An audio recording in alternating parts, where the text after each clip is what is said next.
Маја? Не закажа да се што не треба. Момци?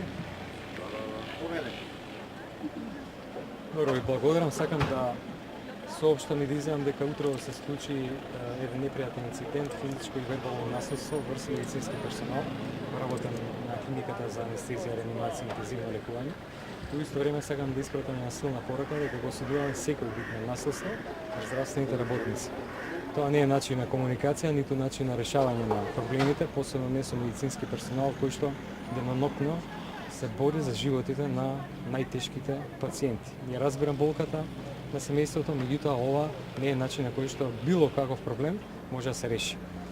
Во исто време, веќе имав телефонски разговор со министерот за внатрешни работи, у текот на денот или во текот утрешниот ден, ќе ги разгледаме сите алтернативи кои што ни се на располагање, за да ја зголемиме безбедноста овде на кампусот и на критичните места на клиниките. Пред се мислам на ургентните центри, таму каде што и во тек на ноќните часови има најголема рекреација на пациенти.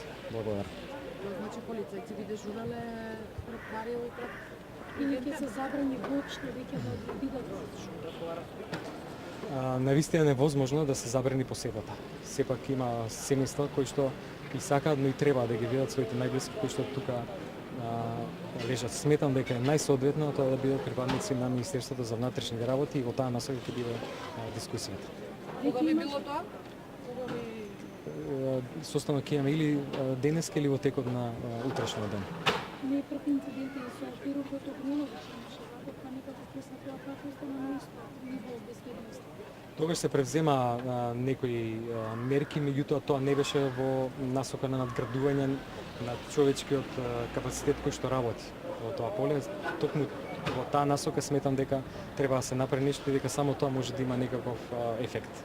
Значи тоа уште едно сакам да прашам, дали има расположение кај министерот за внатрешни работи од кога би почнале полицајци да дежурат на клиниката? Значи ние за тоа ќе разговараме, заради тоа што и тие се соочуваат со недостаток на полицајци. Овој инцидент се случи утрово, ние веднаш после тоа телефонски разговаравме, но ќе го организираме овој состанок денеска или утре и ќе го изнајдеме начинот.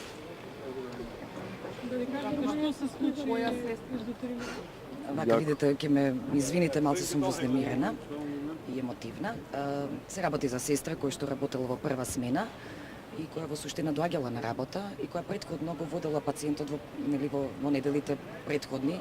Во прва смена била одговорна за тој пациент и веројатно е лоцирана како особа која што била одговорна за пациентот. Инцидентот се случил на работно место, значи пред влезот на работното место во интензивното лекување. Била и физички и вербално нападната и по закана за нејзиниот живот. Сестрата е страшно многу вознемирена и целиот персонал на Карил е вознемирен. Искрено денес се работи во тешки услови и тешко тие сестри кои што се доколку се сеќавате, јас имав и други објави дека во суштина многу често се случуваат вакви работи баш во овие полиња каде што е ургентен центар и Карил сме на удар на најчесто на роднините на пациентите, но во суштина сите овие пациенти кои ќе дојдат кај нас се најтешко болните. Секоја, ако не постоела правилност, има системот кој што ќе ги откриеме тие работи. Во суштина не смееме правдата или некакво мнение да го земеме во раце. Значи, најостро го осудувам овој акт. Најостро е осуден од целата екипа, од целиот здравствен персонал на Карил и ние апелираме, и среќа апелот дојде со позитивна мисла страна на Министерството, да можеме да апелираме и да ова на некој начин го воведеме во ред. Не е само заштитата во ред, стварно би сакале ние поголема заштита, но исто така апел до граѓаните да не оставите да ја работиме нашата професионална работа.